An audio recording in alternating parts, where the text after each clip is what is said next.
नमस्कार दोस्तों, स्वागत है आपके अपने यूट्यूब चैनल पर। तो जल्दी से क्लास के अंदर जुड़ जाएं। आज हम पूर्वी मैदानी जो प्रदेश है उसके ऊपर आगे है वो चर्चा करने वाले हैं। तो मैं आपको बार-बार जब भी क्लास स्टार्ट होती है तो ये बात आपको बताता हूँ कि हमें पिछली क्लास से इस क्लास को रिलेट करके आपस में चलते हैं। तो आप पिछली क्लास को क्या है ज़रूर देखें, उसको स्किप बिल्कुल भी ना करें। क्लास को शुरू से लेकर अंत तक है वो आपको देखना ही है, क्योंकि जब तक हम शुरू से लेकर अंत तक क्लास को नहीं देखते हैं तब तक क्या है हमारी जो आगे की जो नेक्स्ट क्लास होती है वो क्लास है वो बिल्कुल भी क्या है समझ में नहीं आती। तो आप पीछे की जो क्लास है उस क्लास को भी क्या है शुरू से लेकर अंत तक है वो आपको देखना चाहिए, ताकि क्या है हम जब आगे की जो नेक्स्ट क्लास करते हैं तो उसके अंदर जो आपको पढ़ाया जाए वो क्या है आपको आसानी से समझ में आ जाए। ठीक है, और चैनल को सब्सक्राइब जरूर करें। ठीक है, और जो भी क्वेश्चन आपको क्लास के अंदर पूछा जाए उस क्वेश्चन का जवाब है वो आप ज़्यादा से ज़्यादा कमेंट बॉक्स के अंदर दिया करें, ताकि क्या है आपकी तैयारी का भी आपको खुद को पता चले कि हाँ हम हमारी जो तैयारी है वो इस प्रकार की चल रही है। हमें इस क्लास की बात करेंगे तो राजस्थान पुलिस है, पटवार है, वीडियो है, ठीक है, ग्राम विकास अधिकारी जिसे बोलते हैं हम। इसके बाद में अगर हम बात करेंगे third grade, first grade, second grade और चतुर्थ श्रेणी कर्मचारी की जो अभी भर्ती आ रही है, बहुत ही बड़ी भर्ती है, तो उसके लिए बहुत ही महत्वपूर्ण जो ये क्लास है वो साबित होने वाली है। तो आप क्लास को शुरू से लेकर अंत तक जरूर देखें और अपने दोस्तों के साथ में ज़्यादा से ज़्यादा इस क्लास को शेयर करें। तो हम पूर्वी मैदानी प्रदेश है उसके बारे में चर्चा कर रहे थे। पूर्वी मैदानी प्रदेश, पूर्वी मैदानी प्रदेश, इस पूर्वी मैदानी प्रदेश का मैंने आपको बता दिया था कि पूर्वी मैदानी प्रदेश है वो कितने प्रतिशत भाग के ऊपर है और यहाँ पर कितनी प्रतिशत जनसंख्या निवास करती है। तो 23% भाग के ऊपर ये है और यहाँ पर 39% जनसंख्या क्या करती है, निवास करती है। ठीक है, 23% जनसंख्या 23% भाग के ऊपर ये है और 39% जनसंख्या यहाँ पर क्या करती है, तो निवास करती है। ये बात हमने पढ़ ली थी। ठीक है, ये क्या है जो पूर्वी मैदानी प्रदेश है ये संपूर्ण नदी बेसिन वाला क्षेत्र है। ठीक है, तो आज मैं मैप के द्वारा आपको समझाना चाह रहा हूं। ये राजस्थान का मैप है इस प्रकार से, और राजस्थान के मैप के अंदर देखेंगे तो ये जो भाग है, ये जो भाग मैं बना रहा हूं अभी ध्यानपूर्वक देखना, आपको समझना है। ये जो भाग बना रहा हूं ये है हमारा पश्चिमी मरुस्थलीय प्रदेश, और पश्चिमी मरुस्थलीय प्रदेश के बाद में ये जो भाग मैं यहाँ पर बना रहा हूँ ये है हमारा अरावली पर्वतीय प्रदेश। ठीक है, इसके बाद में अरावली पर्वतीय प्रदेश के बाद में ये जो भाग है ये है हमारा पूर्वी मैदानी प्रदेश। ठीक है, अब हमें किसके बारे में देखना है, किसके बारे में पढ़ना है, तो हमें इस पूर्वी मैदानी प्रदेश के बारे में पढ़ना है। तो यहाँ पर मैं पूर्वी मैदानी प्रदेश के भी कितने भाग कर देता हूँ, यहाँ पर 2 भाग कर देता हूँ। ये लो 2 भाग हो गए, एक तो ऊपर की ओर और एक ये नीचे वाला भाग। तो ये क्या है 2 भाग हो गए, भाग नंबर 1 और भाग नंबर 2। इन दोनों के बारे में हमें क्या है समझना है। ठीक है, इन दोनों के बारे में हमें क्या है समझना है। तो क्लास को शुरू से लेकर अंत तक देखें आप। ठीक है, इन दोनों के बारे में समझना है, भाग नंबर 1 और भाग नंबर 2।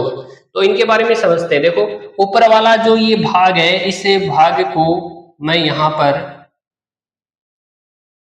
हाईलाइट कर रहा हूं, तो इसके ऊपर ही हमें चर्चा करनी है।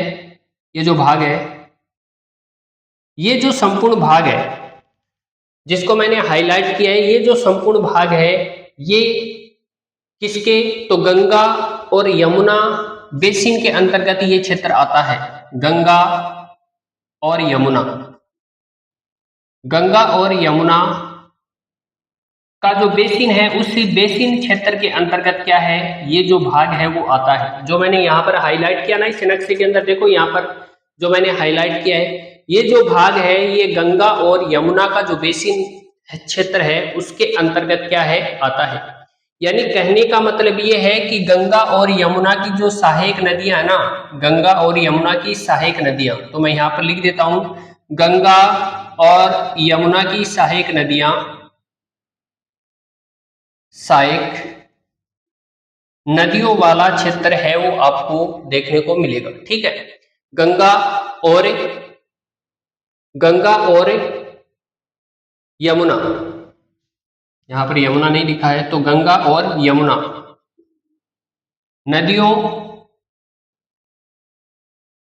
सहायक नदियों वाला भाग है। तो आपको ध्यान क्या रखना है कि गंगा और यमुना की जो सहायक नदियां हैं, उन सहायक नदियों वाला भाग है वो आपको कौन सा नजर आएगा। तो आपको आंसर क्या देना है इसका, तो इसका उत्तर आपको देना है कि ये जो पूर्वी मैदानी प्रदेश है ये क्या है, गंगा और यमुना का क्या है, यमुना की सहायक नदियों वाला क्या है, भाग है। ये बात क्या है आपको ध्यान रखनी है। ठीक है, इसके बाद हम आगे बात करते हैं। अब इसके प्रमुख रूप से अगर हम पूरी मैदानी प्रदेश की बात कर रहे हैं तो इसका जो ढाल है, इस ढाल के ऊपर चर्चा कर लेते हैं कि इसका ढाल किस ओर है, इसका ढाल किस ओर है। तो ढाल की अगर हम चर्चा करेंगे तो पश्चिम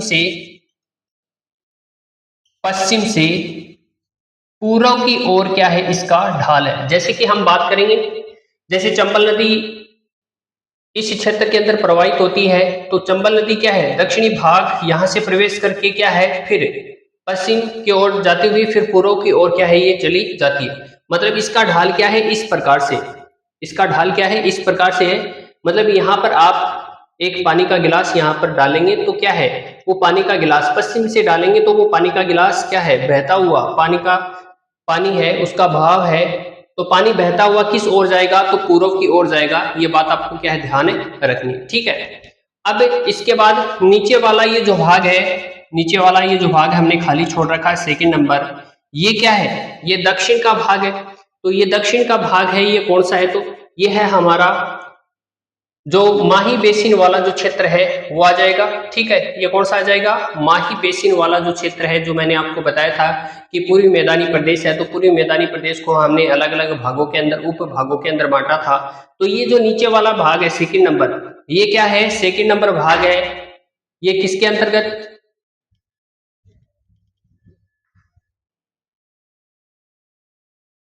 तो आगे चर्चा कर लेते हैं हम। और हमने इसका ढाल देख लिया कि इसका ढाल है वो पश्चिम से पूर्व की ओर है, ये बात आपको ध्यान रखनी है। गंगा और यमुना बेसिन के अंतर्गत ये जो क्षेत्र आता है, ऊपर वाला जो मैंने यहाँ पर हाईलाइट किया है, ये गंगा और यमुना बेसिन के अंतर्गत आता है।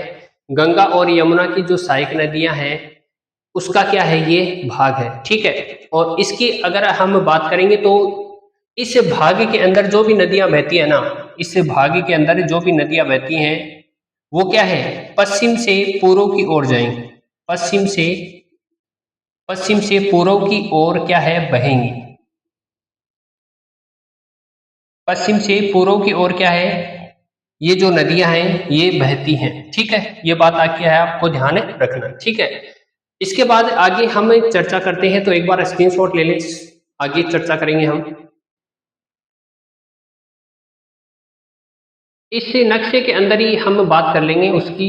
ठीक है, जो पूरी मैदानी प्रदेश है उसकी पश्चिमी सीमा है, उसके अंदर हमें चर्चा करनी है थोड़ी सी, तो देख लेते हैं हम।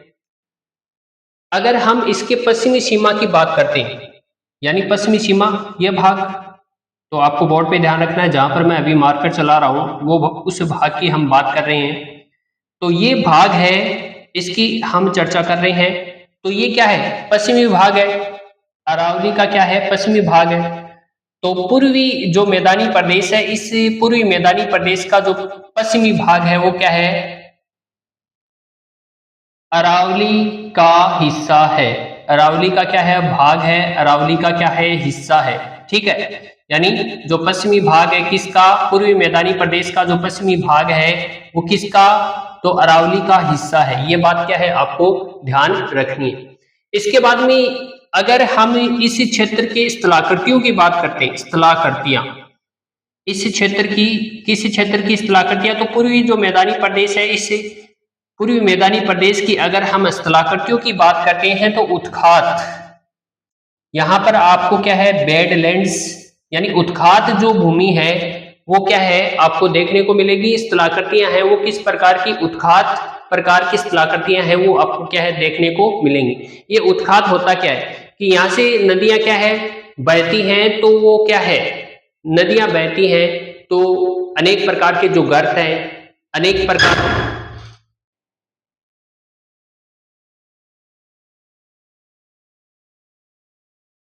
तो पश्चिमी भाग की बात कर ली। अब उत्खात जो भूमि है, स्थलाकृति है, उनकी बात करते हैं कि नदियां यहाँ से जब प्रवाहित होती हैं तो नदियां क्या करती हैं, अनेक जो गर्त हैं उनका निर्माण करती हैं, जो खाई है गड्ढे हैं उनका निर्माण करती हैं। ठीक है, तो वो क्या है, यानी कहने का तात्पर्य ये है कि यहाँ पर पाई जाने वाली जो स्थलाकृतियां हैं वो स्थलाकृतियां आपको समान रूप से नजर नहीं आएंगी। वो जो स्थलाकृतियां हैं वो क्या है असमान रूप से आपको क्या है यहाँ पर नजर आने वाली हैं, यानी यहाँ पर उत्खात भूमि का क्या होता है निर्माण होता है। ठीक है, अब इसके बाद में हम इसका स्क्रीनशॉट ले लें, इसके बाद आगे चलते हैं और आगे चर्चा करते हैं। तो फटाफट से स्क्रीनशॉट लें जल्दी से। अब आगे हम चर्चा करते हैं थोड़ी सी, इसके अंदर आगे चर्चा करेंगे हम। और इसके अंदर हमें देखना है कि जो पूर्वी मैदानी प्रदेश है इसके हमने उपभाग किए थे, तो उन उपभागों की क्या है हमें चर्चा करनी है, तो उसको भी क्या है हमें देखना है। ठीक है, जो उपभाग है उनकी क्या है हमें चर्चा करनी। तो पूर्वी जो मैदानी प्रदेश है, पूर्वी मैदानी प्रदेश, इस पूर्वी मैदानी प्रदेश के हमने क्या है 3 उपभाग किए थे। ठीक है, 3 उपभाग किए थे। उसके अंदर पहला जो उपभाग है वो है बनास बाणगंगा बेसिन, बनास बाणगंगा बेसिन। इसके बाद में 2 नंबर की अगर हम चर्चा करेंगे, 2 नंबर, तो 2 नंबर है वो आप जल्दी से बताएं कि दूसरा जो प्रकार है वो कौन सा है। तो दूसरे प्रकार की अगर हम बात करेंगे तो वो है हमारे पास में चंबल बेसिन, और तीसरे प्रकार की अगर हम बात करेंगे तो वो है हमारा मध्य माही बेसिन, मध्य माही बेसिन। ये क्या है हमारे पास 3 उपभाग हैं किसके, पूर्वी जो मैदानी प्रदेश है इसके क्या है 3 उपभाग हैं। इसके ऊपर चर्चा करेंगे हम कि बनास बाणगंगा बेसिन किस भाग के अंदर है, चंबल बेसिन है वो किस भाग के अंदर है, और मध्य माही बेसिन है वो किस भाग के अंदर है। ठीक है, तो यहाँ पर मैं एक नक्शा बना लेता हूँ छोटा सा राजस्थान का इस प्रकार से, और इस नक्शे के अंदर हम जानेंगे। तो ये क्या है हमारा पूर्वी मैदानी प्रदेश, इसके बाद में पूर्वी मैदानी प्रदेश के बाद में ये जो भाग है ये है हमारा अरावली का, और इसके बाद में इस भाग की अगर हम बात करेंगे तो ये भाग है हमारा पूर्वी मैदानी प्रदेश। ठीक है, तो यहाँ पर अगर मैं बात करूंगा ये जो भाग है जो मैं अभी लाइन खींच रहा हूं आपके सामने, ये क्या है बनास बाणगंगा बेसिन, बनास बाणगंगा बेसिन। इसके बाद में इस भाग की अगर मैं चर्चा करना चाहूंगा, ये जो भाग है ये संपूर्ण भाग है, ये कौन सा है हमारा, तो ये है हमारा चंबल बेसिन। ये कौन सा भाग है हमारा चंबल बेसिन। इसके बाद में नीचे वाले इस भाग की बात करूंगा मैं, तो ये मध्य माही बेसिन, मध्य माही बेसिन। ठीक है, तो ये मध्य माही बेसिन हो गया, ये चंबल बेसिन हो गया, और अंदर की तरफ जो भाग है वो कौन सा हो गया हमारा बनास बाणगंगा बेसिन हो गया। ठीक है, तो ये बात है वो आपको ध्यान रखनी है। एक बार नक्शे को ध्यानपूर्वक देखें आप कि जो नक्शा है उसके अंदर आपको क्या बताया गया है। तो नक्शे के अंदर क्या है ये बताया गया है कि ये जो पूर्वी मैदानी प्रदेश है, संपूर्ण पूर्वी मैदानी प्रदेश है, इसको हमने क्या है उपभागों के अंदर बांट दिया। तो वो उपभाग कहाँ कहाँ पर है पूर्वी मैदान के अंदर, तो यहाँ पर अगर हम फर्स्ट की बात करेंगे यहाँ, तो फर्स्ट है वो बनास बाणगंगा बेसिन है। सेकंड की बात करते हैं तो सेकंड क्या है हमारा चंबल बेसिन है, और थर्ड की बात करते हैं तो क्या है मध्य माही बेसिन है। तो एक बार फिर से आप इसका स्क्रीनशॉट लें फटाफट से। अब इसके बाद हम बात करते हैं इसके विस्तार की, यानी पूरी जो मैदानी प्रदेश है इसके अगर विस्तार की अगर हम बात करेंगे, इसका जो विस्तार है वो कहाँ कहाँ पर किस प्रकार से है। तो विस्तार की मैं चर्चा करूंगा, विस्तार किसके अनुसार? तो हरिमोहन सक्सेना, एच.एम. सक्सेना के अनुसार, हरिमोहन सक्सेना के अनुसार मैं बात करूंगा। जो पूर्वी मैदानी प्रदेश है इसके विस्तार की मैं बात करूंगा तो जयपुर हो गया, अलवर, भरतपुर, जयपुर, जयपुर के बाद में अलवर, अलवर के बाद में भरतपुर, भरतपुर के बाद में सवाई माधोपुर, सवाई माधोपुर, सवाई माधोपुर के बाद में धौलपुर, धौलपुर के बाद में आएगा हमारा करौली, करौली, ठीक है। तो जयपुर हो गया, अलवर हो गया, भरतपुर हो गया, सवाई माधोपुर हो गया, धौलपुर हो गया, इसके बाद करौली हो गया, ठीक है, दौसा हो गया, टोंक हो गया, भीलवाड़ा हो गया, दौसा हो गया, दौसा, टोंक, भीलवाड़ा, दौसा, टोंक, भीलवाड़ा। इसके बाद में नीचे के भाग के अंदर अगर हम दक्षिणी भाग के अंदर जाएंगे तो डूंगरपुर, बांसवाड़ा, प्रतापगढ़, चित्तौड़गढ़, ठीक है, अजमेर वाला भाग भी आएगा, अजमेर, अजमेर के बाद में डूंगरपुर, दक्षिणी भाग के अंदर अगर हम जाएंगे तो डूंगरपुर, डूंगरपुर के बाद में आएगा बांसवाड़ा, बांसवाड़ा के बाद में चित्तौड़गढ़, चित्तौड़गढ़। तो ये भाग है, ये जो जिले हैं हमारे, ये जिले हैं पुरानी जिलों के अकॉर्डिंग हम यहाँ पर बात कर रहे हैं। हरिवंश सक्सेना के अनुसार बताए गए जो जिले हैं उनकी बात कर रहे हैं। उसके अंदर जयपुर, अलवर, भरतपुर, सवाई माधोपुर, धौलपुर, करौली, दौसा, टोंक, भीलवाड़ा, अजमेर, डूंगरपुर, बांसवाड़ा, चित्तौड़गढ़। अजमेर की यहाँ पर अगर हम बात करेंगे तो अजमेर मध्य अरावली के अंतर्गत, ठीक है। तो यहाँ पर जो कटा फटा भाग है, इस कटे फटे भाग के अंदर क्या है, सर्वाधिक जो आपको यहाँ पर अंतराल या गैप नजर आते हैं, तो उन अंतराल या गैप के अंदर क्या है, आपको ये जो पूर्वी मैदानी प्रदेश का कुछ भाग है वो क्या है, नजर आएगा, ठीक है। अलवर वाला क्षेत्र और जयपुर वाला क्षेत्र है, उसके अंदर भी क्या है, अरावली के बीच बीच वाला जो भाग है, इस बीच अरावली के बीच वाले भाग के अंदर, अरावली के बीच वाले भाग के अंदर आपको क्या है, ये जो पूरी मैदानी प्रदेश है ये क्या है, आपको नजर आने वाला है, ठीक है। अब इस मध्यमाही बेसिन को अन्य नाम से किस नाम से जाना जाता है, तो 56 बेसिन के नाम से भी क्या इसे जाना जाता है। किस नाम से जाना जाएगा, तो 56 बेसिन के नाम से भी इसे जाना जाता है, ठीक है। तो स्क्रीनशॉट लें जल्दी से फटाफट। तो नेक्स्ट क्लास के अंदर क्या है, हम इसके ऊपर विस्तार पूर्वक चर्चा और करेंगे। आपको क्लास कैसी लगी ये जरूर बताना, और चैनल के ऊपर नए हैं तो चैनल को सब्सक्राइब जरूर करें, बेल आइकन को दबाएं ताकि आगे आने वाला वीडियो आप तक पहुंच सके। धन्यवाद।